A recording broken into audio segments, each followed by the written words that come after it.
صلوات محمد علیہ محمد۔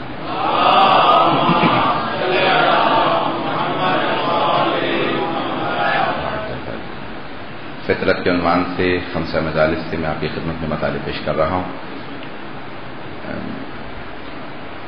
ایک بات جو ہمارے ممبر سے پڑھی جاتی ہے، کسی صاحب نے سوال بھی کیا، میں بھی پڑھتا ہوں کہ امیر المؤمنین 1000 رکعت نماز پڑھا کرتے تھے۔ تو بعض نے سوال کیا کیسے پڑھتے تھے، توجہ ہے؟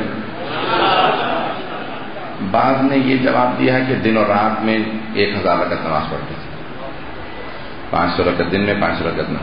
حوالی العالی میں فی فضائل مولا الموالی میں تحریر ہے کہ 1000 رکعت رات میں پڑھتے تھے، اور بہت سی اور کتابوں میں ہے کہ 1000 رکعت ایک رات میں 1000 رکعت نماز پڑھتے تھے۔ البتہ بعض حدیث میں یہاں تک ہے کہ امیر المومنین جب گھوڑے پہ سوار ہونے لگتے تھے تو ایک رکاب میں جب پاؤں رکھتے تھے، دوسرے رکاب میں پاؤں رکھنے سے پہلے ختم قرآن کرتے تھے۔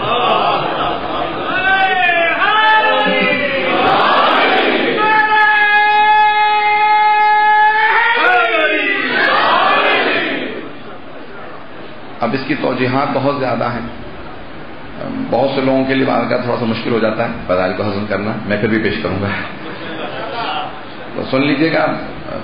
پھر بھی اگر شبہ رہے تو افراد سوال خود ڈائریکٹلی بھی کر سکتے ہیں مجھ سے مستقیماً، یا کسی اور کے ذریعے بھیج بھی سکتے ہیں، بانیان کو پہنچا دے گا، میں انشاءاللہ وضاحت کر دوں گا۔ توجیحات یہ کی گئی ہیں کہ مولا کا جو ثواب اللہ نے لکھا تھا وہ ایک رکاب سے دوسرے رکاب میں پاؤں رکھنے کا ثواب ختم قرآن کا ثواب ہے، اگر پہنچ رہی ہو بات کہ ایک توجہ یہ ہے کہ مولا اللہ نے ایک ایک قدم پہ ان کے لیے ختم قرآن کا اگر ہوں۔ کچھ نے یہاں تک کہا ہے کہ ایسے اعمال کرتے تھے جیسے کلاس پڑھتے ہیں، اعمال کا ان کے ثواب یہ تھا کہ ایک ختم قرآن کا ثواب ہے۔ کچھ اور نے اور توجیحات بھی کی ہیں کہ جن کے لیے وقت رکتا تھا ختم قرآن کرتے تھے، مجھے اس سے بحث نہیں ہے، لیکن میرا یہ اعتقاد ہے جب معصوم نے کہہ دیا ہے ختم قرآن کرتے تھے تو ختم قرآن کرتے تھے۔ اب رات میں 1000 رکعت نماز پڑھنے سے متعلق علامہ امینی، بہت بڑا نام ہے ہمارے حوزہ علمیہ کا، حوزہ علمیہ نجف اشرف، علامہ امینی آیت اللہ علامہ شیخ عبد الحسین امینی صاحب الغدیر، تبریز کے رہنے والے تھے، نجف اشرف میں پوری زندگی گزاری، وہیں ان کا انتقال ہوا، وہیں پہ ان کی قبر بھی ہے نجف اشرف میں۔ انہوں نے 20 جلدیں لکھی الغدیر کے نام سے، عربی میں کتاب ہے الغدیر فی الکتاب والسنت والادب، کتاب یعنی اللہ کی کتاب، سنت یعنی حدیث نبوی میں، ادب یعنی شعراء کے کلام میں۔ جملہ پیش کر رہا ہوں، سن لیجئے گا پہلے۔ ادب یعنی شاعری کا تعلق تخیل سے ہے، خیال سے ہے۔ 5 صنعات ہیں، اب معہد علمی ہے، منطق میں جب جائیں گے تو دیکھیں گے وہاں پہ خطابت ہے، شعر ہے، برہان ہے، جدل ہے، مناظرہ اور مغالطہ ہے۔ یہ 5 صنعات ہیں جن کے ذریعے سے معافی ضمیر کو پہنچایا جاتا ہے۔ ان میں سے ایک شعر بھی ہے، شعر تخیل پہ، خیال پہ جس کی بنیاد ہے۔ تو علامہ امینی نے ادب کو شامل کیا اپنی الغدیر میں، کہا خیال کا تعلق توہم سے ہے، سوچنے سے ہے۔ اتنے بہت سے شعراء نے کہیں تصور نہیں کیا کچھ غدیر میں ہو گیا۔ ان سب شعراء کا، ہزاروں شعراء کا غدیر میں لکھنا کہ کچھ ہوا ہے، اس کا مطلب ہے غدیر میں کچھ ہوا۔ پتہ نہیں کتنے لوگ ہیں میرے ساتھ، جانے کے رامی اب اعتراض نہ ہو تو میں اس لیے وضاحت کر رہا ہوں۔ علامہ امینی سے کچھ مصر کے جامعۃ الازہر کے علماء نے کہا 1000 رکعت، یہ آپ لوگوں نے اپنی کتابوں میں لکھ دیا، الغدیر میں بھی آپ نے بھی لکھا ہے کہ 1000 رکعت ہر رات میں پڑھتے تھے، تو یہ کیسے پڑھتے تھے؟ اگر سننا پسند فرمائیں گے، میں صرف سوال کا جواب دے رہا ہوں، موضوع سے متعلق پیش کروں گا۔ تو علامہ امینی نے، بہت بوڑھے بھی تھے اور ایک ان کا پاؤں خراب تھا، لگا کے چلتے تھے، تو کہا کہ دیکھو مجھے دیکھتے ہو میں بوڑھا ہوں؟ کہاں؟ کیا تمہارے سامنے اپاہج ہوں؟ کہاں؟ کیا مانتے ہو کہ میں کمزور ہوں؟ کہا جی ہاں، عالم دین کمزور ہے۔ کہا دیکھو میں صرف امیر المومنین کے حرم پہ کھڑے ہو کے دعا مانگوں گا کہ مجھے 1000 رکعت کی آج رات میں توفیق دیں۔ کہا مولا آپ کی ولایت کو ثابت کرنے کے لیے 1000 رکعت انہیں دشمنوں کو پڑھ کے دکھا رہا ہوں، ذرا مدد کیجیے گا۔ تو انہوں نے ایک رات میں تمام علماء بیٹھے رہے جامعۃ الازہر کے، جب 500 مکمل کرنے کا ہمیں قبول علی 1000 پڑھتے ہوں گے؟ کہا جتنا مرضی مان لو، اب میں 1000 پڑھ کے دکھاؤں گا۔ تو انہوں نے ایک رات میں 1000 پڑھی۔ کہا مولا یہی کوفے میں رہتے تھے نا، میں نے ایک رات میں عشاء کے بعد شروع کی، فجر سے پہلے 1000 پڑھ کے دکھا دی۔ کہا میں اپاہج بھی ہوں، بوڑھا بھی ہوں، کمزور بھی ہوں، وہ شیر خدا بھی تھے، فاتح خیبر بھی تھے.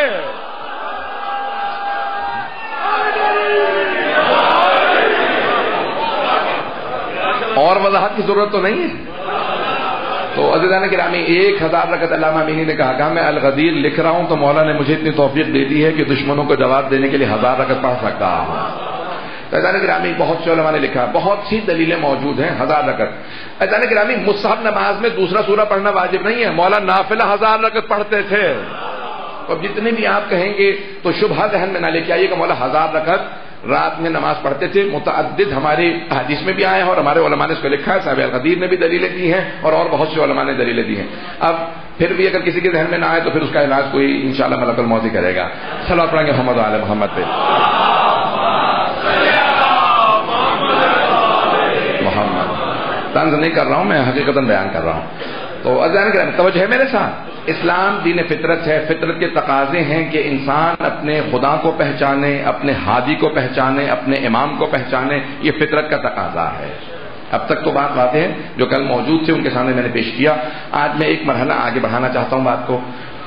تو سورہ 3 میں ہے کہ انا خلقنا الانسان فی احسن تقویم، ہم نے انسان کو احسن تقویم پہ خلق کیا. میں نے پہلے ہی کہا تھا کہ میں نے ایک علمی موضوع لیا. خوش ہو سکتا ہے آپ نے کل بہت ساتھ دیا، بے انتہا محبت سے سنا. آپ کی عقیدتیں اور آپ کی محبتوں کی خاطر آج بھی مطالب کو آگے پیش کروں گا. علمی موضوع ہے، ساتھ دیں گے سب لوگ میرا. تو کہا انا خلقنا الانسان فی احسن تقویم، ہم نے انسان کو احسن تقویم پہ خلق کیا. یعنی اللہ کی سب سے جو اچھی مخلوق ہے وہ انسان ہے، احسن تقویم پہ ہے. اگلی آیت میں اللہ کہتا ہے ثم رددناہ اسفل سافلین، لیکن پھر ہم نے اس کو اسفل سافلین میں رکھ دیا. احسن تقویم جو سب سے بلند، اسفل سافلین یعنی لوئسٹ آف دی لو، یعنی پسترین مقام پہ رکھا. پروردگارا انسان احسن تقویم ہے یا اسفل سافلین ہے؟ بات واضح ہو رہی ہے. سوال قرآن میں تضاد نہیں ہے، صرف انسان محتاج ہے اہل بیت کا سمجھنے کے لیے. تو انسان اہل بیت سے اگر سوال کرے گا وہ سمجھا دیں گے. تو آیا انسان احسن تقویم پہ ہے یا اسفل سافلین پہ ہے؟ توجہ ہے میرے ساتھ تمام میرے برادران کی، بزرگان کی. اور جانے گرامی کیا ہے انسان؟ پروردگار احسن تقویم ہے یا اسفل سافلین ہے؟ اب ایک بحث ہے بالقوہ اور بالفعل کی. کچھ لوگ پہنچ گئے بالقوہ اور بالفعل. بالقوہ ایک آدمی، ایک بچہ میڈیکل سائنس پڑھ رہا ہے، یہ بالقوہ ڈاکٹر ہے، بنا نہیں ہے، صلاحیت رکھتا ہے، سیکھ رہا ہے. جس دن پاس ہو جائے گا اس دن بالفعل ڈاکٹر، اس دن ایکچولی ڈاکٹر ہے. ابھی پوٹینشیل ہے اس میں ڈاکٹر بننے کا، ابھی صلاحیت ہے، اور جب پاس کر جائے گا تو ڈاکٹر بن جائے گا. تو اللہ کہہ رہا ہے انسان احسن تقویم ہے، یعنی صلاحیت رکھتا ہے احسن تقویم تک پہنچنے کی. لیکن بالفعل یعنی بالقوہ احسن تقویم پہ ہے، لیکن بالفعل اسفل سافلین میں ہے. اللہ نے صلاحیت دے کے اسفل سافلین میں رکھا کہ اب صلاحیت پائی جاتی ہے کہ احسن تقویم پہ پہنچ جاؤ. محنت کرنا آپ کا کام ہے، صلاحیت دینا خدا کا کام ہے. اللہ نے انسان کو صلاحیت دے کے بھیجا ہے کہ یہ احسن تقویم پہ پہنچے. بات واضح ہے؟ فیضان گرامی انسان میں صلاحیت پائی جاتی ہے کہ احسن تقویم تک پہنچ جائے، لیکن بالفعل اللہ نے اس کو رکھا ہے اسفل سافلین میں. اب صلاحیات کو استعمال کرتا جائے. تو اب یہ کیا ہے چیز انسان میں؟ یہ ہے کمال جوئی. انسان میں کمال جوئی کی صفت پائی جاتی ہے، کمال حاصل کرنا چاہتا ہے. کمال انگریزی میں کہتے ہیں پرفیکشن. اب آپ اردو میں استعمال کرتے ہیں لفظ کمال، اس لیے عربی کا لفظ اردو میں استعمال کیا جاتا ہے، میں ترجمہ نہیں کر پاؤں گا. اب کیا ہے کمال؟ انسان اپنی زندگی میں کمال حاصل کرنا چاہتا ہے. سنیں گے اس بحث کو؟ میری عادت نہیں ہے کہ بس میں بولتا چلا جاؤں، مجھے پورے مجمع کے ساتھ انوالو ہونے کی عادت ہے، سب میرے ساتھ رہیں. فیضان گرامی انسان میں صلاحیت پائی جاتی ہے کہ احسن تقویم پہ پہنچے. مقدمہ سن لیجیے گا، انشاءاللہ چند مثالیں پیش کروں گا، آسان ہو جائے گا. کمال کیا ہے؟ ایک بیج کا کمال یہ ہے کہ وہ بیج درخت بن جائے، پھل دینے لگے. بیج کا کمال یہ ہے کہ وہ بیج درخت بن جائے، یعنی اگر پودے کا ہے تو وہ پودا بن جائے، خود سے اس میں بھی فصل آنے لگے، پھل آنے لگے، سبزی آنے لگے، دانے گندم سب کچھ. یہ اس بیج کا کمال ہے. اسے کہتے ہیں کمال نباتی، نباتات کا کمال ہے. حیوانی کمال کیا ہے؟ ایک جانور ہے، آپ نے جانور بچہ خریدا، وہ جب بچہ بڑا ہو گیا خود اس کے بچے ہونے لگے، یہ کمال حیوانی ہے. کتنے لوگ ہیں میرے ساتھ؟ تو پہلا ہے کمال نباتی، بیج کا کمال یہ ہے درخت بن جائے. حیوان کا کمال یہ ہے کہ وہ بڑا ہو، اس کے بھی بچے ہونے لگے. تو انسانی کمال تو یہ ہو نہیں سکتا کیونکہ یہ تو نباتی و حیوانی کمال ہے. انسان کا کمال کیا ہے؟ یعنی معرفت خدا حاصل کرے. معرفت ہادی حاصل کرے کہ کون میرا نبی ہے، کون رسول ہے، کون امام ہے. جب انہیں پہچان لے تو پھر ان کی اطاعت کرے. اسی کو کمال انسانی کہا جاتا ہے.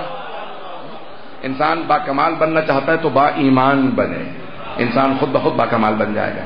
آئیں ذرا مولانا جلال الدین رومی نے ایک شعر کہا فارسی میں، اسے پیش کرنا چاہتا ہوں. جانور پر بے شود از حلق نوش، آدمی فر بے شود از راہ گوش. جلال الدین رومی کہتے ہیں کہ جانور کھانے پینے سے بڑا ہوتا ہے اور انسان آدمی کان سے بڑا ہوتا ہے، علم حاصل کر کے سن کے بڑا ہوتا ہے. بہت پیارا شعر ہے. جلال الدین رومی کہتے ہیں جو صرف کھا پی کے بڑا ہو جائے نا، صرف جسم میں بڑا ہو، عقل و شعور نہ آئے، علم نہ آئے، ایمان نہ آئے، تو اس میں حیوان میں فرق نہیں ہے. کیونکہ انسان حیوان سے مختلف ہے. حیوان کھا پی کے بڑا ہوتا ہے، انسان علم حاصل کر کے کان سے بڑا ہوتا ہے.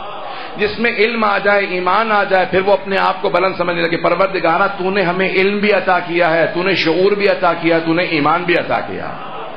انسان کا کمال ایمان ہے، علم حاصل کرنا.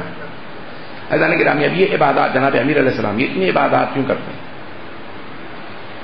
کہ انسان خداوند متعال نے جو بنایا ہے انسان کو عبادت کے، لیکن اس عبادت کو کمال تک پہنچانا بہت ضروری ہے. عبادت کا بھی کمال ہے نا. ایک ہے صرف انسان عبادت کر لے. مرحوم کاشی ایک بہت بڑے عالم دین گزرے، واقعہ پیش کرنا چاہتا ہوں. میں نے کہا تھا مثالیں پیش کروں گا تاکہ بات آسان ہو سمجھنا. آپ نے دیکھا بعض بزرگ علماء کا وضو بہت طولانی ہوتا ہے، آرام آرام سے وضو کرتے ہیں. آپ جا کے سرچ بھی کر سکتے ہیں، آن لائن دیکھیں گے مرحوم عطا خوئی کا وضو موجود ہے. بہت لمبا وضو، اتنے دیر میں بہت سے لوگ 2 رکعت نماز پڑھ لیتے ہیں. بہت احتیاط سے، بڑے احترام سے، بڑے بڑے مقدس علماء گزرے. توجہ ہے مجمع کی میرے ساتھ؟ تو مرحوم کاشی بھی وضو کر رہے تھے مسجد کے باہر. وضو خانے میں اتنے میں ایک نوجوان آیا، بہت تیزی سے گیا، وضو کیا، نماز پڑھی، باہر آ گیا. انہوں نے فوراً روکا، سوال کیا. وہ بھی وضو ہی کر رہے تھے. کہا ابھی کیا کر رہے تھے آپ؟ کہا کچھ نہیں. کہا کیا مطلب کچھ نہیں؟ ابھی مسجد میں کیوں گئے تھے؟ مسجد میں کیا کر رہے تھے؟ کہا کچھ نہیں. کبھی میں وضو کر رہا تھا، ابھی تم مسجد میں کیا کر کے آئے؟ کچھ نہ کچھ تو کر رہے تھے نا. کہا میں خدا کو بتانے آیا تھا، باغی نہیں ہوا ہوں. پتہ نہیں کتنے لوگ ہیں میرے ساتھ. اس نوجوان نے یہ جملہ کہا کہ میں خدا کو بتانے آیا تھا، میں باغی نہیں ہوا ہوں. یہ کہا وہ چلا گیا. مرحوم کاشی گھنٹوں روتے رہے. شاگردوں نے پوچھا کیا بات ہے، وضو کے پاس بیٹھے رو رہے ہیں؟ کہا وہ نوجوان جسے میں نادان سمجھ رہا تھا اس نے نماز اتنی تیز پڑھی ہے، قبول کہاں ہوئی ہوگی. ایک ایسا جملہ کہہ کے گیا میں کئی برس بھلا نہیں پاؤں گا. کہا میں برسا برس مرجع ہوتا ہوا میں کبھی بھلا نہیں پاؤں گا. اس نوجوان نے ایک ایسا جواب دیا، میرا قلب منقلب ہو گیا، میری حالت بدل گئی ہے. کیا کہا؟ کہ وہ کہہ رہا تھا میں خدا کو بتانے آیا تھا، میں باغی نہیں ہوا ہوں، ابھی بھی آتا جاتا رہتا ہوں، کافر نہیں ہوا. عزیزان گرامی، کئی مرتبہ اسی لیے نماز پڑھ لیا کیجئے، پروردگار قبول ہو نہ ہو، میں باغی نہیں ہوا. عبادات پتہ نہیں ہے کتنے ہیں لوگ میرے ساتھ. عبادات کو اس لیے کر لیا کیجئے کہ انسان کے پروردگارہ ابھی تک تیرا ہوں، میں باغی نہیں ہوا. بڑا پیارا انداز ہے. مرحوم کاشی کہتے ہیں اس نوجوان نے اتنا بڑا سبق دیا، مہینوں اس بات کا تذکرہ کرتے رہتے تھے. جب بھی پوچھتے آغا آپ کس بات پہ رو رہے ہیں؟ کہ وہی نوجوان کی بات ہے، میں باغی نہیں ہوا ہوں. پروردگارہ کتنی تیری عبادت کر کے تجھے بتاؤں میں باغی نہیں ہوا. عزیزان گرامی، ہم اس لیے نمازیں نہیں پڑھتے کہ قبول ہو جائیں. پروردگارہ ہم تجھے بتا رہے ہیں ہم باغی نہیں ہوئے، ابھی بھی تیرے ہی بندے ہیں، تیری بندگی کے اندر ہے. اسی نیت سے عزاداری میں بھی آئے، حسین میں باغی نہیں ہوا. اگر میں پرسہ صحیح پیش نہ کر پاؤں میں باغی نہیں ہوا، میں ابھی بھی آپ ہی کا ہوں. عزیزان گرامی، حسین ضرور قبول کریں گے. تو انسان تکامل کے لیے خلق ہوا ہے. فطرت کے اندر انسان کے تکامل پایا جاتا ہے. بچے میں کیوریوسٹی ہوتی ہے، تجسس پایا جاتا ہے. سنیں گے موضوع کو کرا کے پڑھوں گا. عزیزان گرامی، بچے میں تجسس پایا جاتا ہے. بچپنے سے سوال کرتا ہے یہ ایسا کیوں ہوتا ہے، یہ کیوں ہوتا ہے. کوئی انسین کوئی غیب بھی ہے، یہ ہے خدا ہے تو کیسے ہے، یہ ہے وہ ہے. اب ماں باپ کو کئی مرتبہ جواب نہیں آتے، فوراً بچے سے کہنے لگتے تم سوال بہت کرتے ہو. عزیزان گرامی، یہ بچے کا سوال کرنا تجسس یہ اللہ نے اس کی فطرت میں رکھا. اس کی فطرت کو کبھی بھی سپریس نہ کریں، اسے ختم نہ کر دیں، دبا نہ دیں. سوال کرنے کی عادت کو بڑھائیں. میں جملہ نہیں پہنچا پایا ہوں. مولا فرماتے ہیں، جناب امیر علیہ السلام فرماتے ہیں علم 5 چیزوں سے حاصل ہوتا ہے بے کثرت سوال. ان میں سے پہلی چیز ہے، مولا کہتے ہیں کثرت سے سوال کیا کرو، انسان علم حاصل کرتا ہے. بچے میں سوال پایا جاتا ہے تبھی تو علم حاصل کر لیتا ہے. جیسے جیسے بڑا ہوتا جاتا ہے معاشرہ کہتا ہے سوال نہ کرنا. عزیزان گرامی مولا فرماتے ہیں جو سوال نہیں کرتا وہ علم حاصل نہیں کر سکتا. پوچھتے رہو تو سیکھتے رہو گے. پتہ نہیں کتنے لوگ ہیں میرے ساتھ. کیا پوچھتے رہو سیکھتے رہو گے کبھی بھی. جناب سلمان کا کیوں اتنا مقام ہے؟ اگر میں بات پہنچا پایا. جناب سلمان حضرت سلمان فارسی کا کیوں اتنا مقام ہے؟ کیونکہ وہ یہ نہیں دیکھتے تھے میں 200 برس سے زیادہ ہو گیا ہوں اب پوچھوں گا تو پیغمبر کیا سوچیں گے. وہ جانتے ہیں یہ مدینۃ العلم ہے, علی باب مدینۃ العلم ہے. اس بڑھاپے میں بھی پوچھتے رہتے تھے. بعض اوقات جوان لوگ تھے کہ پوچھوں گا تو لوگ سمجھے کہ جانتا نہیں ہوں. پیغمبر اسلام کے سامنے جناب سلمان کہتے تھے کہ جتنا بھی سیکھ جاؤں جانتا ہوں کہ آپ کا علم زیادہ. اتنا مقام بڑھا کہ خود پیغمبر نے کہا خبردار کوئی سلمان کو فارسی نہ کہے, یہ سلمان محمدی ہے, یہ محمدی ہے. عزیزان گرامی ان کے تجسس کا پوچھنا سوال کرنا مسلسل انسان کا علم بڑھاتا. کبھی یہ نہ سوچے میں مستغنی ہوں مجھے سوال کی ضرورت نہیں. انسان مسلسل زندگی میں سیکھتا. یہ بچپنے میں ہوتا ہے انسان میں. یہ جو کمال جوئی ہے انسان کے اندر اسی کو پیش کر رہا ہوں. علمی موضوع ہے آپ حضرات کے میں اپنے ٹوٹے پھوٹے الفاظ میں جوش کر رہا ہوں, اسے قبول فرمائیے گا. عزیزان گرامی عزیزان گرامی اب یہ علمی موقع انسان کے اندر ایک کمال جوئی ہے. بچپنے سے انسان کہتا ہے میں کچھ سیکھتا رہوں سیکھتا رہوں. ماں باپ اس کو جواب دیں گے تو اس کا تجسس بڑھتا چلا جائے گا. انسان ہمیشہ کہتا ہے کہیں غیب تو نہیں ہے, کوئی علم غیب سے میرا کبھی رابطہ ہو سکتا ہے یا نہیں ہو سکتا. بچپنے سے انسان میں کنج کاوی پائی جاتی ہے, یہ تجسس پایا جاتا ہے. اللہ نے اسی لیے ذہن میں رکھا کہ ہاں کوئی غیب ہے. جب مولا سے پوچھا کہ مولا اتنی بڑی کائنات ہے زمین بہت چھوٹی سی ہے کہیں اور مخلوقات بھی ہیں, تو مولا نے کہا اگر نہ ہو تو اتنی بڑی کائنات ویسی ضائع ہے. پتہ نہیں ہے یا نہیں ہے میرے ساتھ. عزیزان گرامی آج اگر سائنسدان جناب امیر بارگاہ میں چلے جائیں تو انہیں اندازہ ہوگا کہ کیا کچھ سوال کرنا چاہیے کہ اتنی بڑی کائنات ہے. خود بعض روایات میں یہاں تک کہ مولا سے سوال کیا گیا مولا یہ جو غیب کا باہر کی چیزیں ہیں ہم نہیں دیکھ پاتے اور مخلوقات ہیں. مولا نے کہا کہ مولا کیسی ہیں؟ کہ بہت سی تو تم سے بھی بہتر ہے. کہ مولا کیوں ہم سے بہتر ہے؟ کہ اس لیے کہ تم میں سے کوئی ہماری ولایت کو مانتا ہے کوئی نہیں مانتا. کہ باہر والے کوئی ہماری ولایت کے منکر نہیں ہے. بہت بڑا جملہ ہے مولا کا. عزیزان گرامی جب انسان کے اندر یہ جو تجسس پایا جاتا ہے, آپ حضرات کی آپ خصوصاً میں بزرگوں کی دعائیں لوں گا, آپ کی محبت جس محبت سے آپ دیکھ رہے ہیں جس عقیدت سے سن رہے ہیں اگر میں پیش کر پایا. بچپنے سے انسان میں ایک تجسس پایا جاتا ہے, انسان سیکھنا چاہتا ہے. اور قرآن ایک اور مقام پہ سورہ بقرہ کے اندر کہتا ہے الف لام میم ذالک الکتاب لا ریب فیہ ھدی للمتقین.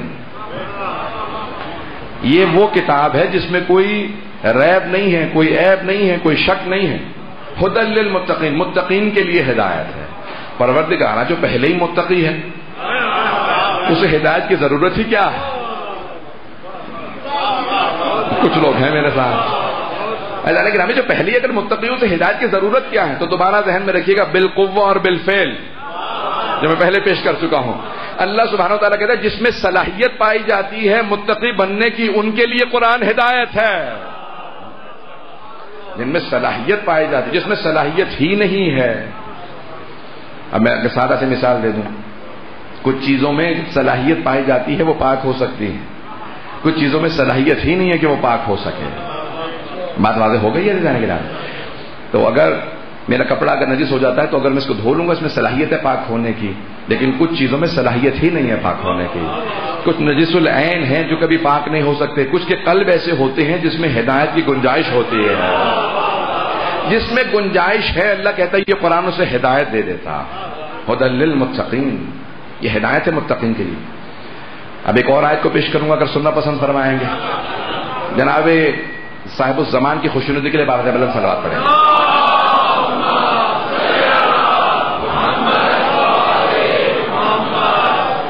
قرآن سورہ بقرہ ہی کے اندر ایک اور مقام پہ کہتا ہے یہدی بہ کثیرا و یضل بہ کثیرا. اسی قرآن کو پڑھنے کے بعد بہت سے لوگ ہدایت پا جاتے ہیں, بہت سے گمراہ ہو جاتے ہیں.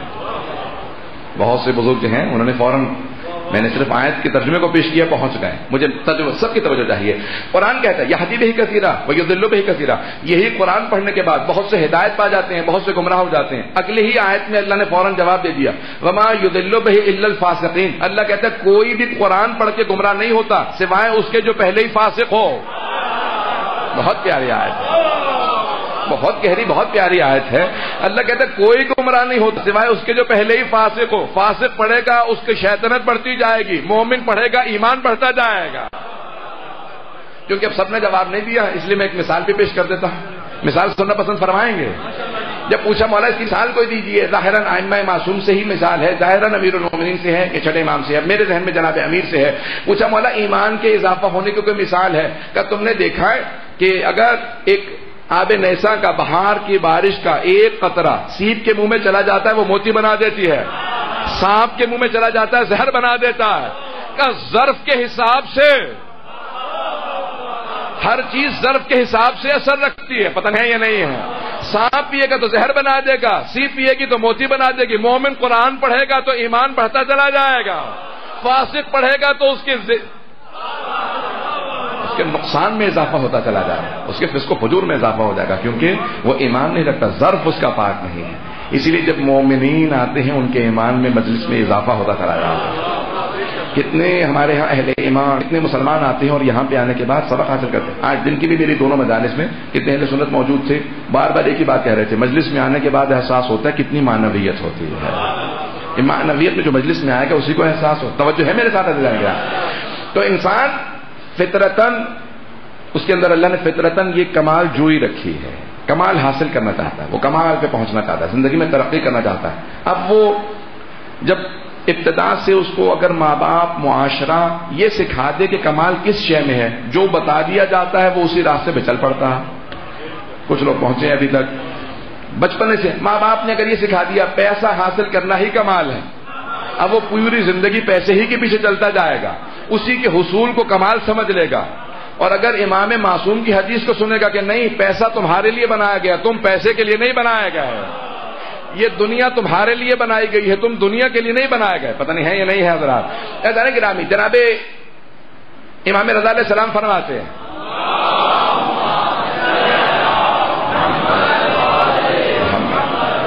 حدیث قدسی ہے کہ امام فرماتے ہیں کہ خلقت الاشیاء لاجلک، اللہ سبحانہ وتعالیٰ کہتا ہے اے انسان میں نے تمام چیزوں کو تمہارے لیے خلق کیا، وخلقتک لاجلی، لیکن تمہیں اپنے لیے بنایا. تھوڑی سی وضاحت کر دیتا ہوں.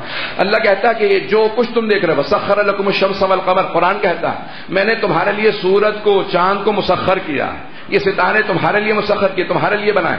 وسخر لکم ما فی الارض جميعا، جو کچھ روئے زمین پہ ہے وہ سب کچھ تمہارے لیے اللہ کہتا ہے میں نے مسخر کیا. گھوڑوں کو بنایا، جو کچھ بنایا، اللہ نے نام بھی لیے ہیں کہ جو کچھ بنایا تمہارے لیے، یہ سب کچھ تمہاری خدمت کے لیے، دولت دھن جانور سب کچھ تمہارے لیے، لیکن تمہیں اپنے لیے بنایا. تم ان کے خادم نہ بن جانا، تم میری عبادت میں رہنا، یہ سب تمہاری خدمت کے لیے خلق کیے گئے ہے. تو انسان ان سب چیزوں کا اپنے لیے استعمال کرے، ان کی خدمت میں نہ لگ جائے. دولت کی خدمت نہ کرے، دولت انسان کی خدمت کے لیے آئی ہے. نہیں سمجھا پایا اس مفہوم کو، تھوڑی سی اور وضاحت کر دوں گا اگر سننا پسند فرمائیں گے. ہونا کیا چاہیے کہ انسان اپنی دولت کو اپنی صحت پہ، اپنی زندگی پہ قربان کرے، اور اپنی زندگی کو اپنے دین پہ قربان کرے، عزت پہ ناموس پہ قربان کرے. لیکن ہوتا برعکس ہے کئی مرتبہ. میں ماڈل ٹاؤن کا قصہ نہیں سنا رہا ہوں کہ جہاں پہ لوگ اپنے ناموس اپنے عزت کو اقتدار پہ قربان کر دیتے ہیں. ہو گیا کچھ ایسا کہ نامی. اب یہاں انسان کیا کرتا ہے کہ اپنی جان، اپنی سب کچھ اپنی دولت پہ قربان کر دیتا ہے، جبکہ انسان کی صحت کے لیے، جان کے لیے دولت قربان ہونی چاہیے. لیکن کمانے کے لیے کہتے ہیں میری جان چلی جائے دولت کما لوں. برعکس ہونا چاہیے، جو کچھ کما رہے ہیں وہ زندگی کے لیے، اگر زندگی ہی کے کام نہ آیا، جان کے کام نہ آیا تو ایسی دولت کا فائدہ کیا؟ پتہ نہیں کتنے لوگ پہنچے ہیں اس بات پہ. یہ اقتدار کی تمام چیزیں انسان کی عزت کے لیے ہیں، اس کے دین کے لیے ہیں. ان سب چیزوں کو دین پہ، انسان کے ناموس پہ، عزت پہ قربان ہونا چاہیے. لیکن کئی مرتبہ ہم برعکس کر جاتے ہیں. اگر بات پہنچ گئی ہو کئی مرتبہ خدا نہ خواستہ جس کو بتایا نہ جاؤ کہ کمال کیا ہے زندگی کا. ایمان انسان کے لیے کمال ہے، دنیا کمال نہیں. انسان کے اندر جو کمال جوئی پائی جاتی ہے، اب اسی فطرت کے اندر کمال جوئی ہے. بچپنے سے بچے کو بتا دیا جائے دولت حاصل، دولت کا حصول کمال نہیں ہے، ایمان کا حصول کمال ہے. اب اگر کوئی جناب امیر علیہ السلام کے مقابلے میں دولت پیش کرے گا، کہے گا نہیں میں علی کو نہیں چھوڑوں گا. لیکن تاریخ میں ایسا ہوا ہے، دیکھنے میں آیا ہے کہ لوگوں نے سودا کر لیا ولایت پہ. ایسا ہوا، ایمان کا سودا کر دیا دولت پہ، دنیا کے لیے. بہت جلیل القدر ایک صحابی ہیں، نام نہیں لوں گا، تاکہ ذہن میں غلط باتوں سے متعلق آ جائے. بہت جلیل القدر. ان کو کسی نے عہدہ پیش کیا. انہوں نے سوچا کہ اگر امیر المومنین سے اجازت مانگنے گیا کہیں ایسا نہ ہو منع کر دیں. منع کر دیا تو فاقے تو پہلے ہی ہو رہے ہیں اور میرے ہاں بیٹا بھی نہیں ہے, بیٹیاں ہی ہیں, تو ایسا نہ ہو کہ فاقے بڑھ جائیں. تو انہوں نے کہا میں علی سے پوچھوں گا نہیں, کہیں منع نہ کر دیں. تو وہ عہدہ لے کے چلے گئے کوفے اور قاضی بن گئے. کچھ ہی عرصے بعد ان کو معزول کر دیا گیا, واپس آئے. جب وہ واپس آئے تو کسی نے بہت مارا پیٹا انہیں. جب مارا پیٹا تو مولا عیادت کے لیے آئے. جیسے ہی مولا آئے نا تو رونے لگے. کہا یا علی جب آپ کا برا وقت تھا میں چھوڑ کے چلا گیا تھا, لیکن جب میرا برا وقت آیا تو آپ آ گئے. بھائی ظرفیت کے حساب سے مولا سمجھا رہے ہیں. کہا وہ تمہارا کردار تھا, یہ میرا کردار ہے. لیکن عہدہ لے لیا تھا. جب عہدہ لیا تو اس کے بعد جناب امیر نے جب ان کا برا وقت دیکھا تو ان کی عیادت کے لیے گئے. کہا کہ نہیں آپ کا برا وقت ہو کیسے ہو سکتا ہے کہ علی آپ کا ساتھ چھوڑا. بہت روئے, بہت روئے. کہا مولا میری توبہ قبول ہو سکتی ہے؟ مولا نے کہا جا میں نے معاف کیا. اللہ اکبر. امیر المومنین نے کہا جا میں نے تجھے معاف کر دیا. نام لینے حرج نہیں. حضرت عبداللہ ابن مسعود بہت جلیل القدر صاحب, حافظ کل قرآن, 70 سورے جناب پیغمبر اسلام سے سن کے حفظ کیے تھے, باقی سورے جناب امیر سے سن کے حفظ کیے. لیکن جب عہدہ ملا تو کہا کہ نہیں گھر میں فاقے ہیں, عہدہ لے لیتا ہوں. لیکن میں کہتا ہوں پھر بھی خوشاب حال ان کی خوش قسمتی تھی کہ ایک مرتبہ توبہ کی اور پھر واپس آ گیا. ایسے جانے کی رامی کئی مرتبہ ایسا ہوتا ہے کچھ لوگ ایمان ضائع کر دیتے ہیں لیکن توبہ کی فرصت نہیں ملتی. اور سب سے بڑی مثال اگر دیکھنی ہو کربلا میں عمر سعد کی مثال دیکھ لیں. وہ ہمیشہ کہا کرتا تھا میں اتنے جلیل القدر صحابی کا بیٹا ہوں, میں توبہ کر لوں گا, حسین کو ماروں گا نہیں. نوبت آئی یہاں تک کہ اسے جب تیر چلایا تو گواہ رہنا پہلا تیر میں نے حسین کو مارا. بعد میں توبہ کی بھی توفیق نصیب نہیں ہوئی, ایمان کا بھی سودا کیا. جب مر رہا تھا تو ایک ہی بات رو رو کے کہہ رہا تھا, اے کاش میں نے حسین کو نہ مارا ہوتا, میری دنیا بھی ضائع ہو گئی, آخرت بھی ضائع ہو گئی. پتہ نہیں میں بات پہنچا پایا ہوں یا نہیں. گھر تو نہیں گزر رہی بات ہے. کبھی ایمان کا انسان سودا نہ کرے. اس کو تکامل اگر بتایا گیا ہوتا کہ کمال جوئی کیا ہے, ایمان پہ کہیں پہ بھی سودا نہ ہو. انسان کا ایمان بے انتہا ضروری ہے. اگر توجہ رکھیں گے میرے ساتھ چلتے رہیں گے, میں 15 سے 20 منٹ اور لوں گا آپ حضرات کے, اس کے بعد پھر مسائل کروں. اذان گرامی, کمال انسان کی زندگی میں ایمان, انسان کی فطرت کے اندر کمال جوئی پائی جاتی ہے. اب یہ انسان جس طرح سے ہو سکے اس ایمان کے مراحل کو طے کرتا رہے, آگے بڑھتا رہے. اگر اس کو بتا دیا جائے یہ ایمان ہے, اس ایمان کے راستے پہ چلنا ہے. میں ایک دو اور تاریخ کے واقعات کی طرف اشارہ کرنا چاہ رہا ہوں. اگر آپ سننا پسند فرمائیں گے تو اللہ تعالیٰ سے صلوات پڑھیں گے.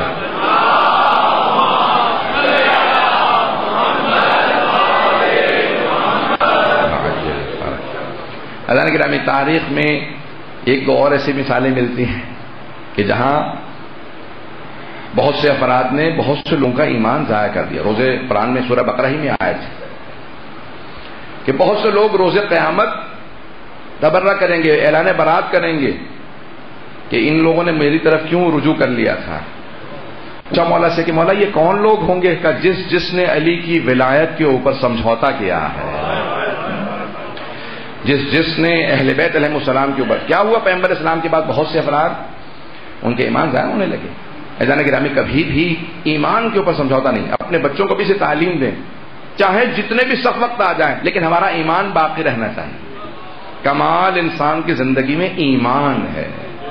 دولت و شہرت ایمان سے کچھ بھی نہیں اس کے مقابلے میں. کبھی بھی ہم اس کو اپنا دین نہ بنا لیں. دولت کو آخری زمانے میں کیا ہوگا, بہت سے لوگوں کے نزدیک یہی اہمیت کے حامل ہوں گے, درہم و دینار. اب میں تاریخی واقعہ پیش کرنا چاہ رہا ہوں, شاید میں نے کبھی پہلے پیش کیا ہو. تاریخ میں ایک نام ہے حضرت ابو ذر غفاری رضی اللہ عنہ. بہت مقام ہے, جلیل القدر صحابی رسول خدا کے. جناب سلمان کے بعد سب سے زیادہ رتبہ ہی جناب ابو ذر کا ہے. اب ایک جملہ یہاں پہ کہہ کے آگے بڑھوں گا کہ کچھ کہتے ہیں خود پیغمبر سے سوال ہوا, کچھ کہتے ہیں کہ نہیں کسی اہل بیت کے فرد سے سوال ہوا. بتائیے پیغمبر کے سب سے افضل صحابی کون سے؟ تو پیغمبر اسلام نے ایک مرتبہ, کچھ ابھی میں آخراً دیکھ رہا تھا کہ خود پیغمبر سے سوال ہوا کہ سب سے جلیل القدر کا سلمان کا, اس کے بعد کا ابو ذر کا, اس کے بعد مقداد کا, اس کے بعد عمار کا. یا رسول اللہ آپ نے علی کا نام نہیں لیا. کہا تو سوال کو درست کر لے, میں جواب بتا دوں گا. پوچھا ہی صحابہ کا تھا, میں نے صحابہ بتا دی. علی صحابہ میں نہیں, یہ آل میں ہے. اہل بیت سے متعلق سوال کیا ہوتا میں پہلے علی کا نام لیتا. فیضان گرامی, اب جناب ابو ذر بہت جلیل القدر صحابی رسول, بہت مقام ہے ان کا، لیکن پیغمبر کے بعد ان کو بہت بہت سختیاں دیکھنی پڑی، بہت زیادہ سختیاں. کیوں؟ ان کے اندر وہ جو انسان میں کمال جوئی پائی جاتی ہے نا، سچائی، انسان کی فطرت میں سچائی پائی جاتی ہے. میں نے کل عرض کیا تھا، معاشرہ یا خدا نہ خواستہ گھر انسان کو جھوٹا بناتا ہے، انسان فطرتاً سچا ہوتا ہے. اب جناب ابو ذر سے متعلق ہر جگہ پہ موجود ہے کہ بے انتہا سچے تھے. جہاں مجمع دیکھتے فوراً کھڑے ہو جاتے، ایھا الناس، اے لوگو، میں صحابی رسول ہوں، نام ابو ذر غفاری. میں نے خود اپنی آنکھوں سے دیکھا ہے، کانوں سے سنا ہے. پیغمبر نے علی کی طرف اشارہ کر کے میدان غدیر میں کہا، من کنت مولا فہذا علی مولا.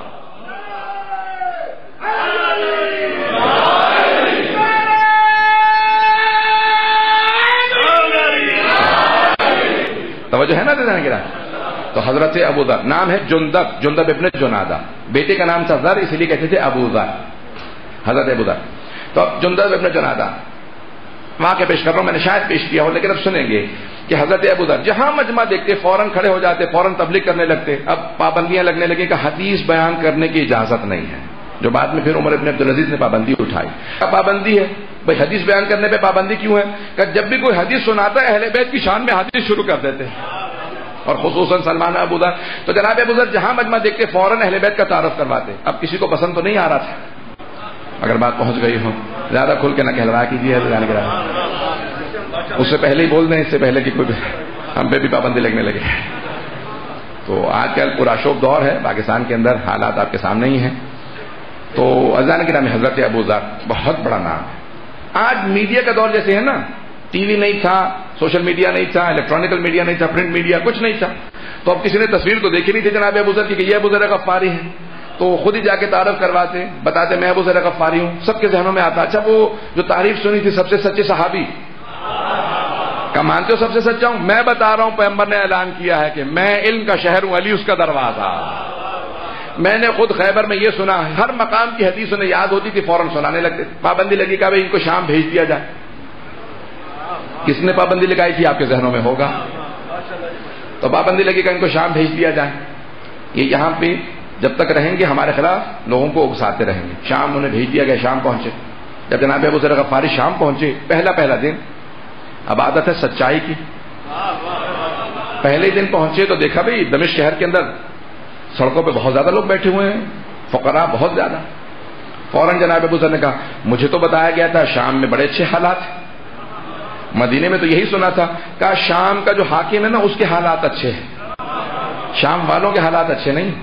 اتنے میں سامنے سے دیکھا کوئی گھوڑے پہ سوار آ رہا ہے اور مخمل لباس اور بہترین اس کے گھوڑے. فوراً نظام فرض میں ہاتھ ڈالنے کے بعد روکا. کہا یہ سنت رسول اسلام نہیں. کہا روکنے والے تم کون ہو؟ کہا صحابی رسول خدا. میں رسول خدا کا صحابی ہوں، نام ابو ذر غفاری ہے. شام والے کو تو جانتے ہی ہیں صاحب. تو اس نے فوراً کہا دیکھ لیا بھائی اس کو روکا نہیں تو یہ سب کو میرے خلاف بغاوت پہ آمادہ کرتے. کا فوراً گھوڑے سے اترے. کہا آپ میرے مہمان ہیں، صحابی رسول ہیں، گھر تشریف لائیے. کہا اگر سارے شام والوں کو دعوت دو تو میں بھی آ جاؤں گا. دیکھیں کمال انسان کا یہ ہے کہ ایمان باقی رہے، عہدوں پہ پیسوں پہ سمجھوتے نہ ہو. اب ایک مرتبہ اس نے کہا کہ نہیں آپ دعوت پہ تشریف لائیے، آپ مہمان ہیں، آپ دور سے آئے. کہ سب دمشق والوں کو دعوت دو میں بھی آ جاؤں گا. گئے جناب ابو ذر کسی مقام پہ جا کے کوئی اپنے لیے غریب خانہ تلاش کیا. اس نے فوراً ایک آدمی کو اپنے غلام سے کہا آزاد کر دوں گا اگر یہ 20,000 دینار ابو ذر کو دے دو. 20,000 دینار لیے. غلام کو آزادی سے زیادہ کوئی چیز پسند ہی نہیں ہوتی تھی. وہ آیا کہا کہ ابو ذر آپ یہ 20,000 دینار رکھ لیں، آپ کے لیے ہدیہ. کہا یہ سارے دمشق والوں کو مل گیا؟ پتہ نہیں ہے لوگ نہیں. کہا کہ تمام کے تمام دمشق میں بسنے والوں سب کو پیسے مل گئے اتنے ہی؟ کہا نہیں آپ کے لیے خاص تحفہ ہے. کہا خاص تحفوں کا قائل نہیں ہوں. کہا ابو ذر آپ غریب ہیں رکھ لیجئے. کہا کس طرح سے غریب ہوں؟ میرے پاس 2 روٹیاں موجود ہیں، ایک روٹی آج رات کھا لوں گا، اگر صبح زندہ اٹھا دوسری روٹی صبح کھا لوں گا. یہ توکل ہے، یہ ایمان ہے، یہ کمال ہے. انسان کی فطرت میں جو کمال پایا جاتا ہے اس کمال کو ترقی دیجیے. کہا کہ 2 روٹیاں ہیں، آج رات ایک روٹی کھا لوں گا، صبح زندہ اٹھا دوسری روٹی صبح کھا لوں گا. کہا ابو ذر یہ سیاسی تقریریں کرنے کی ضرورت نہیں ہے، آپ کا پورا بند لگے ہیں، یہ پیسے رکھ لیجئے. کہا خبردار اب مجھے فقیر مت کہنا، فقیر میں نہیں ہوں. فقیر وہ ہوتا ہے جس کے پاس علی کی ولایت نہ ہو. اپنے حاکم سے کہو وہ زیادہ فقیر ہے, اسے زیادہ ضرورت ہے ان پیسوں کی, پتہ نہیں ہے میرے ساتھ نہیں ہے. کہا میں فقیر نہیں ہوں, فقیر وہ ہے جس کے پاس علی کی ولایت نہ ہو. تو کہا کہ اچھا دیکھو مجھے یہ بتایا گیا کہ اگر آپ پیسے رکھ لیں گے نا تو مجھے آزاد کر دیا جائے گا, میری آزادی کی خاطر پیسے رکھ لیں. کچھ لوگ ایموشنل بلیک میل بھی کر لیتے ہیں نا, اب اس کا ترجمہ نہیں کر پاؤں گا میں. تو بعض اوقات ہیں لوگ نفسیاتی فشار بھی بلڈ کرتے ہیں, کہتے ہیں کہ چلیں میری آزادی کی خاطر پیسے رکھ لیں. جناب ابو ذر نے کہا اچھا تجھے آزاد کرانے کی خاطر میں غلام بن جاؤں؟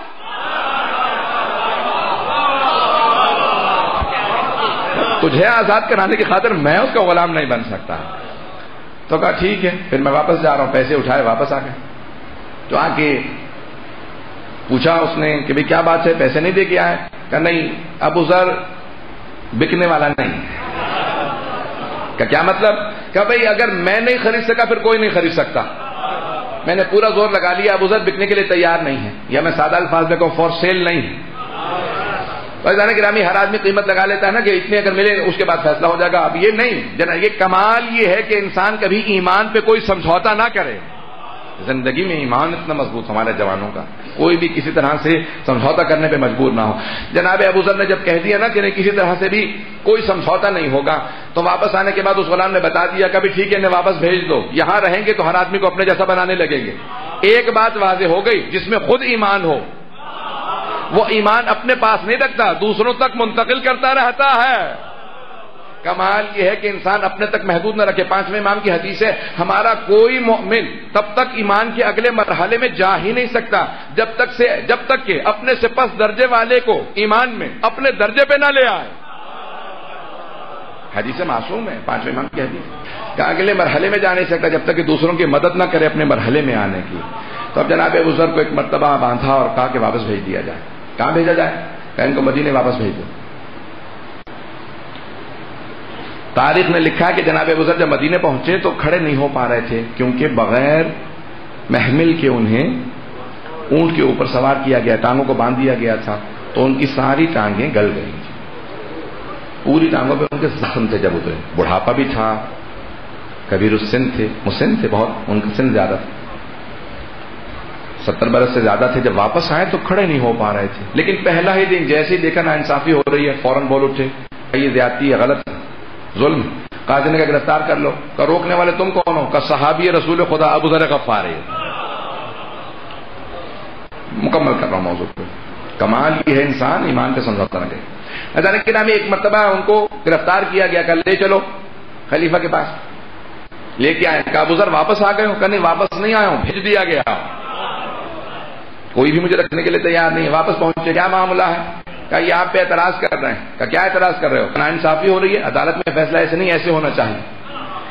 عدالت کی مجھے فیصلے پہ اعتراض ہے. کہ ابو ذر کب تک اعتراض کرتے رہو گے؟ کہ مجھے اعتراض کرنے کا شوق نہیں ہے, لیکن پیغمبر اسلام نے کہا تھا اے ابو ذر جب میرے ممبر پہ بنو امیہ کو دیکھو تو دین کی فاتحہ پڑھ لینا. جسے کہا تھا وہ بھی بنو امیہ سے تھا. پتہ نہیں بات پہنچی ہے نہیں پہنچی ہے. ایک مرتبہ سننے کے بعد خلیفہ نے کہا کہ ابو ذر اسی وقت مجھے اس حدیث کا گواہ لا کے دو, نہیں تو تمہیں سزا ملے گی, 80 کوڑے لگاؤں گا, تم نے پیغمبر اسلام پہ جھوٹ باندھا. کہ بھائی پیغمبر نے مجھ سے تنہائی میں نہیں کہا تھا کہ تمام لوگ موجود تھے. کہ گواہی کیوں نہیں دیتے؟ سب نے سر جھکا لیے. کہ سمجھوتا ہو گیا. کہ مجھے تھوڑی سی مہلت دے دو, ابھی گواہ لے کے آتا ہوں. کہ مہلت ہے, جاؤ جا کے گواہ لے کے آؤ. آئے اسی در پہ جہاں ہر مشکل کی مشکل کشائی ہوتی ہے. جناب امیر کے دروازے پہ دستک دی. کہا کہ یا علی وقت آن پڑا ہے, آپ کی گواہی کی ضرورت ہے. مولا نے فوراً گلے سے لگایا, پیار کیا. یہ نہیں کہا ابو ذر مہلت دو, کہا ابو ذر تمہیں مدد کی ضرورت ہے, علی مدد کے لیے آیا. فوراً ہاتھ تھاما. کہا یا ابو ذر آؤ میرے ساتھ چلو. دربار میں آئے اور آنے کے بعد ایک جملہ کہا امیر المومنین نے. کہا میں گواہی دیتا ہوں ابو ذر نے جو کچھ کہا ہے وہ سچ ہے. ایک مرتبہ سننے والے نے کہا یا علی آپ نے انصاف نہیں کیا. انصاف یہ ہے کہ دونوں کی بات سنی جائے پھر فیصلہ کیا جائے. آپ نے ابو ذر کی بات سن کے فیصلہ کر دیا. کہ سنی میں نے ابو ذر کی بھی نہیں ہے. کہ سنی میں نے ابو ذر کی بھی نہیں ہے. کہ پھر فیصلہ کیسے دے دیا؟ کہ میں نے پیغمبر کی بات پہ فیصلہ دیا ہے. کہ پیغمبر نے کیا کہا تھا؟ کہ پیغمبر نے کہا تھا نہ آسمان نے سایہ کیا نہ زمین نے اٹھایا اتنا سچا جتنا کہ ابو ذر ہم اہل بیت کے بعد. کہ بس مجھے پیغمبر کی بات، سچے نبی کی سچی بات یاد ہے، صادق نبی نے صادق بات کہی، سچ کہا تھا کہ ابو ذر سچے ہیں، کہ ابو ذر آج تو گواہ لے کے آئے ہو، جا سکتے ہو۔ عزیزان گرامی، انسان میں ایمان پہ کوئی سمجھوتا نہیں ہونا چاہیے۔ میں نے شاید پیش کر دیا ہو، لیکن اب سنیں گے چند جملے جناب ابو ذر کے بھی مسائل کے۔ حضرت ابو ذر نے پھر اس کے بعد بہت سی سزائیں بھوگتی، ان کو ملک بدل کر دیا جائے، شہر بدل کر دیا جائے۔ کہاں جائیں گے؟ کہا ربضہ کے رہنے والے ہیں، ربضہ واپس بھیج دو۔ ربضہ کے اندر پانی کی قلت تھی، پانی بہت کم تھا۔ جناب ابو ذر واپس آئے، کہا سارا سامان اٹھا کے باہر پھینک دو۔ پہلی مرتبہ مدینے میں کرفیو لگا، کسی کو ملنے کی اجازت نہیں، کوئی ملنے نہیں آ سکتا۔ ایک بیٹا ہے ذات، بیٹی ہے زوجہ، گھر کے تمام مویشی پرندوں کو سب کو سڑک پہ پھینک دیا، کوئی ملنے نہیں آ سکتا۔ لیکن نہج البلاغہ جا کے دیکھیں، اس حالت میں بھی جناب امیر ملنے آئے، ساتھ میں امام حسن و حسین ہیں، حضرت عقیل ہیں اور حضرت عبداللہ بن جعفر تھے۔ مولا کے ساتھ یہ چار لوگ آئے۔ جیسے ہی جناب ابو ذر نے دیکھا نا کہ مولا آ رہے ہیں تو زاروں قطار رونے لگے، مولا سے ملے اور بہت زیادہ روئے۔ تو مولا نے اس مقام پہ خطبہ کہا جو نہج البلاغہ میں، اب وقت نہیں ہے میں تفصیل دینے جا سکتا۔ تو اس وقت مولا نے کہا، اس خطبے میں دو جملے پیش کروں گا، ابو ذر آپ نے جو کچھ کیا خدا کی خاطر کیا، ہمارا ساتھ دیا، خدا کی خاطر ساتھ دیا۔ یہ کمال یہ ہے کہ انسان کی فطرت میں کمال جوئی ہے، انسان اس کو تقویت کرے۔ کہ آپ نے ہمارا ساتھ دیا ہے خدا کی خاطر۔ ان قریب آپ پیغمبر کی بارگاہ میں پہنچ جائیں گے، جنت میں پیغمبر کے قریب ہوں گے، کیونکہ آپ نے اہل بیت کا ساتھ دیا۔ تو جناب ابو ذر نے جانتے کیا جواب دیا؟ کہ مولا مجھے مدینہ چھوڑنے کا اتنا افسوس نہیں جتنا آپ کی جدائی کا افسوس ہے۔ میں آپ کی جدائی برداشت نہیں کر پا رہا کہ میں آپ سے دور ہو جاؤں گا۔ جب جانے لگے جناب ابو ذر گئے، ربضہ پہنچے، جوان بیٹا جناب ذر اہل ایمان تھے، کہ جوان بابا جوان بیٹے کے ہوتے ہوئے آپ کام کریں گے، فصلوں میں ہل چلاؤں گا، میں محنت کروں گا۔ پانی کی قلت کی وجہ سے ایک ایک کر کے سارے جانور مرنے لگے، تمام ان کے جانور مر گئے۔ جوان بیٹا تھا، وہ مسلسل کام کرتے، گرمی کی شدت تاب نہ لاتے ہوئے جناب ابو ذر کے جوان بیٹے کا انتقال ہو گیا۔ جوان بیٹے کی موت برداشت کرنے کے لیے کسی حسین کا کلیجہ چاہیے، کسی جناب زینب کا کلیجہ جگر چاہیے۔ تو جناب ابو ذر کے جب بیٹے کا انتقال ہو گیا ذر کا، تو آپ کی زوجہ مسلسل روتی رہتی تھی اور ایک ہی جملہ دہراتی تھی، ذر بیٹا جانے کے دن ہمارے تھے، چلے تم گئے۔ معصوم فرماتے ہیں کہ اللہ نے جناب ابو ذر کے بیٹے کو فوراً بخش دیا۔ ایک تو مقام تھا، لیکن ایک جملے کی وجہ سے مولا فرماتے ہیں ایک جملہ، کس کا جملہ؟ جناب ابو ذر کا، کہ پروردگارا اس نے کچھ تیرے حقوق ادا کرنے تھے، کچھ میرے۔ پروردگارا میں خود گواہی دے رہا ہوں کہ اس نے میرے حقوق ادا کرنے میں کوتاہیاں کی ہیں، تو پھر تیرے حقوق ادا کرنے میں کوتاہیاں کی ہوں گی۔ پروردگارا میں مخلوق ہوں، میں نے اپنے سارے حق اسے معاف کر دیے، تو خالق ہے، تو بھی اپنے حق معاف کر دے۔ معصوم فرماتے ہیں اتنا بڑا جملہ تھا کہ پروردگار نے کہا کوئی حساب کتاب نہ کرنا، اس مخلوق ہوتے ہوئے سارے حق معاف کر دیے، میں نے بھی اپنے سارے حق معاف کیے۔ عزیزان گرامی، کیا رتبہ، یہ ایمان، یہ کمال ہے، یہ فطرت کو اپنے تکامل پہ لے جانا اس انداز سے، کہ سارے حق معاف کر دیے۔ لیکن بیٹے کی موت کے اوپر تاب نہ لاتے ہوئے چند دنوں بعد جناب ابو ذر کی زوجہ کا انتقال ہو گیا۔ مسلسل روتی رہتی تھی کہ ذر میں تیرے بغیر زندہ نہیں رہ سکتی، اے میرے بیٹا ذر میں زندہ نہیں رہ سکتی۔ اب جناب ابو ذر کی جب زوجہ کا انتقال ہوا، انہوں نے زوجہ کو دفنایا، لیکن خود بھی بیمار ہو گئے۔ بیٹی نے کہا بابا یہ آپ نے کیا حالت بنا رکھی ہے، بابا میں تو تنہا نہیں رہ سکتی یہاں۔ کہ نہیں بیٹا میں آپ کو مدینے پہنچا دیتا ہوں۔ جب لے کے چلے، کچھ ہی دور چلے تھے، ایک مرتبہ جناب ابو ذر راستے میں گر گئے۔ جب گرے تو بیٹی نے کہا بابا کچھ ہمت کیجئے، میں کس طرح سے مدینے پہنچوں گی؟ بیٹا کسی بھی طرح مدینے پہنچ کے کسی سے پوچھنا کہ علی کا گھر کہاں ہے، بابا کے پاس پہنچ جانا کسی بھی طرح سے۔ کہا بابا میں بچی ہوں، میں کس طرح سے آپ کو بیٹی ہوتے ہوئے کیسے غسل و کفن دوں گی؟ کہ بیٹی پریشان ہونے کی بات نہیں ہے، مجھ سے سچے نبی نے سچا وعدہ کیا تھا ابو ذر کوفے کے بہترین مومنین آپ کو غسل و کفن دیں گے، بس بیٹی ایک کام کیجئے گا، جب میرا انتقال ہو جائے نا تو جہاں سے قافلے گزرتے ہیں راستے میں بیٹھ جائیے گا، جب کوئی قافلہ آئے نا تو قافلے کو روک کے کہیے گا قافلے والوں یہاں قریب میں صحابی رسول کا جنازہ پڑا ہے، قافلے والوں سے کہے گا اے قافلے والوں، قریب میں صحابی رسول کا جنازہ پڑا ہے، بے گور و کفن ہے، کسی نے دفنایا نہیں ہے۔ بس جب قافلے والوں کو پتا چلے گا کہ صحابی رسول کا جنازہ پڑا ہے، کسی نے غسل و کفن نہیں دیا، وہ سب مجھے دفنانے کے لیے آ جائیں گے۔ بس بھائی جناب ابو ذر کی بیٹی بیٹھی رہی، کچھ دیر میں دیکھا باپ کا انتقال ہو گیا۔ حدیث میں ہے کہ باپ کے جنازے کی زینت ہی بیٹی ہوا کرتی ہے۔ جب بیٹی بین کرتی ہے نا تو پھر اندازہ ہوتا ہے کہ ہاں کوئی دنیا سے گیا ہے۔ جناب ابراہیم کا آخری وقت تھا تو جناب جبرائیل نے پوچھا ابراہیم اللہ نے آپ کو خلیل بنایا، کوئی حسرت ہے؟ کہا ہاں جبرائیل ایک حسرت رہ گئی، اللہ نے مجھے بیٹے دیے بیٹی نہیں دی۔ کہا کیوں اے ابراہیم آپ نے بیٹی کی تمنا کی؟ کہا کیونکہ باپ کے جنازے کی زینت ہی بیٹی ہوتی ہے۔ میرے بیٹے کچھ دیر میں رونے کے بعد چپ ہو جائیں گے، لیکن اگر بیٹی ہوتی نا وہ بہن کرتی ہائے ہمارا بابا مارا گیا۔ جب روتی تو خود بخود دنیا میرے پہ روتی کہ ہاں کسی بیٹی کا باپ اٹھ گیا ہے۔ تو اب جناب ابو ذر کی بیٹی کچھ دیر روتی رہی، بہن کرتی رہی، پھر ایک مرتبہ ایک کپڑا نکالا باپ کے چہرے پہ رکھ دیا، کہیں کہ ایسا نہ ہو دھوپ میں میرے باپ کا جنازہ پڑا رہے۔ کتنی حسرت ہوتی ہے بیٹیوں کو، باپ کا جنازہ دھوپ میں نہ پڑا رہے۔